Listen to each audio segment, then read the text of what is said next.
Hello friends, welcome to ஆரோக்கிய சமையல். நம்ம இன்றைக்கி வந்து ஒரு ஸ்நாக்ஸ் ரெசிபி தான் பண்ண போகிறோம். வாங்க எப்படி செய்யலான்னு பார்க்கலாம். மிக்ஸி ஜார் ஒன்று எடுத்துக்கலாம். இதில் வந்து ஒரு சின்ன துண்டு இஞ்சி வந்து கட் பண்ணி வச்சுருக்கேன். அதை வந்து நம்ம இதில் போட்டுக்கலாம். ஒரு 4 பச்சை மிளகாய் எடுத்திருக்கேன், அதையும் நம்ம போட்டுக்கலாம். நம்ம காரத்துக்கு வந்து பச்சை மிளகாய் மட்டும்தான் சேர்க்குறோம். அதனால் எந்த அளவுக்கு பச்சை மிளகாய் தேவையோ அது சேர்த்துக்கோங்க. ஒரு ஸ்பூன் அளவுக்கு ஜீரகம் எடுத்திருக்கேன், இதையும் நம்ம இது கூட போட்டுக்கலாம். தேவையான அளவு உப்பு சேர்த்துக்கலாம். நான் உப்பு வந்து இப்போவுமே ஃபஸ்ட்டே சேர்த்துக்க போகிறேன். இது எல்லாத்தையுமே வந்து நம்ம அரைச்சி எடுத்துகிட்டு வந்துடலாம். இதை அரைச்சி எடுத்துகிட்டு வந்துட்டேன். இதை வந்து நம்ம ஒரு சின்ன பவுலில் வந்து மாற்றி வச்சுக்கலாம். ஒரு கப் உளுந்து எடுத்து நான் வந்து ஒரு 2 மணி நேரம் நல்லா ஊற வச்சுருந்தேன். நான் இன்றைக்கி பார்த்தீங்கன்னா தொளி உளுந்து தான் எடுத்திருந்தேன். இதை வந்து 2 மணி நேரம் ஊற வச்சுட்டு நான் வந்து நல்லா க்ளீன் பண்ணி எடுத்துட்டேன். உங்களுக்கு இந்த மாதிரி தொளி உளுந்து வந்து ஊற வச்சுட்டு க்ளீன் பண்ண கஷ்டமாக இருந்துச்சுன்னா நீங்கள் வந்து முழு உளுந்து கூட எடுத்துக்கலாம். இது கூடவே வந்து 1/4 கப் அளவுக்கு கடலைப்பருப்பு எடுத்து ஊற வச்சுருந்தேன். இதுவும் பார்த்திங்கன்னா நல்லா ஊறிடுச்சு.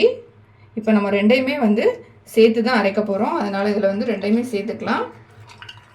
இந்த தோலோடு இருக்கிற உளுந்தில் செய்யும்போது கொஞ்சம் டேஸ்ட் நல்லாயிருக்கும். உங்களுக்கு வந்து கஷ்டமாக இருந்துச்சுன்னா நீங்கள் வந்து முழு உளுந்து சேர்த்துக்கோங்க. இப்போ இந்த ரெண்டையுமே நம்ம வந்து மிக்சியில் போட்டு அரைச்சி எடுத்துக்கலாம். நம்ம மிளகாலாம் அரைச்சிருந்த அதே ஜார் தான் எடுத்திருக்கேன். இப்போ நம்ம வந்து 2 பருப்பையும் இது கூட போட்டுக்கலாம்.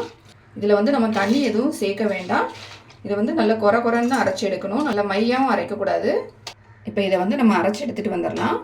இதை வந்து அரைச்சிட்டு வந்துட்டேன். இப்போ பார்த்தீங்கன்னா இந்த மாதிரி கொஞ்சம் குறைன்னே அரைச்சி எடுத்துக்கலாம். இதில் வந்து பருப்பு வந்து சிலது வந்து அரையாமல் இருக்கும். அப்படி இருந்தாலும் பிரச்சனை இல்லை. இந்த மாதிரி அரைச்சி எடுத்துக்கோங்க.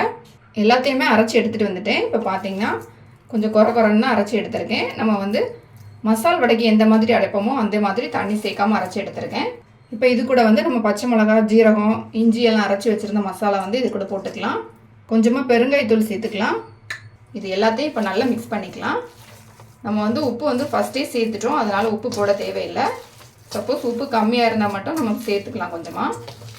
நம்ம இதில் வந்து பச்சை மிளகா மட்டும்தான் சேர்த்துருக்கோம், வேறு எதுவுமே சேர்க்கல. காரத்துக்கு மிளகாத்தூள் எதுவும் சேர்க்க போகிறதில்ல. இந்த பச்சை மிளகாவோட டேஸ்ட்டு தான் நமக்கு இருக்கும். இதில் நல்லா மிக்ஸ் பண்ண பிறகு 2 ஸ்பூன் அளவுக்கு அரிசி மாவு எடுத்திருக்கேன். இதே வந்து நம்ம இது கூட போட்டுக்கலாம்.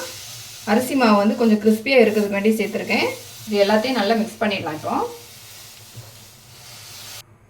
அரிசி மாவு போட்டு நல்லா மிக்ஸ் பண்ணி எடுத்துட்டேன். மிக்ஸ் பண்ண பிறகு பார்த்தீங்கன்னா மாவு வந்து நமக்கு இப்படி தான் இருக்குது. ஸ்டவ் ஆன் பண்ணிவிட்டு கடாயில் வந்து எண்ணெய் ஊற்றி வச்சுருக்கேன். எண்ணெய் வந்து நல்லா சூடாகிடுச்சு. இப்போ நம்ம ரெடி பண்ணி வச்சுருந்த மாவு வந்து கொஞ்சமாக எடுத்துக்கலாம். இதில் நம்ம வந்து உளுந்து பருப்பு மட்டும் சேர்த்துருக்கிறதுனால நம்ம கையில் ஒட்ட தான் செய்யும். அதனால் வந்து கொஞ்சமாக தண்ணி தொட்டுட்டு அதுக்கப்புறமா கையில் எடுத்துக்கோங்க. எடுத்துகிட்டு இந்த மாதிரி சின்னதாக வடை மாதிரி தட்டிக்கோங்க.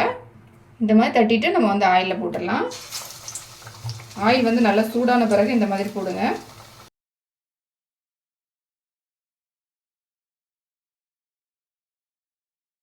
நம்ம இன்னொரு சைடு வந்து திருப்பி போட்டுக்கலாம்.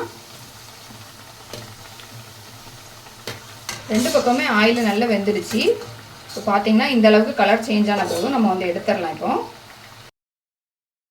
நம்மளோட டேஸ்டான நல்லா சுட சுட ஸ்நாக்ஸ் வந்து ரெடி ஆகிடுச்சு. நம்ம மீதி இருக்கிறதே இதே மாதிரி ஆயிலில் போட்டு ஃப்ரை பண்ணி எடுத்துடலாம். உளுந்தும் கடலைப்பருப்பும் வச்சு எப்படி ஒரு டேஸ்ட்டான ஸ்நாக்ஸ் பண்ணலாம் அப்படிங்கிறத பார்த்தோம். இதை வந்து கண்டிப்பாக ட்ரை பண்ணி பாருங்கள். ரொம்ப டேஸ்ட்டாக இருக்கும். இந்த வீடியோ உங்களுக்கு பிடிச்சிருந்தா லைக் பண்ணுங்கள், ஷேர் பண்ணுங்கள். மறக்காமல் என்னோட சேனலை சப்ஸ்கிரைப் பண்ணுங்கள்.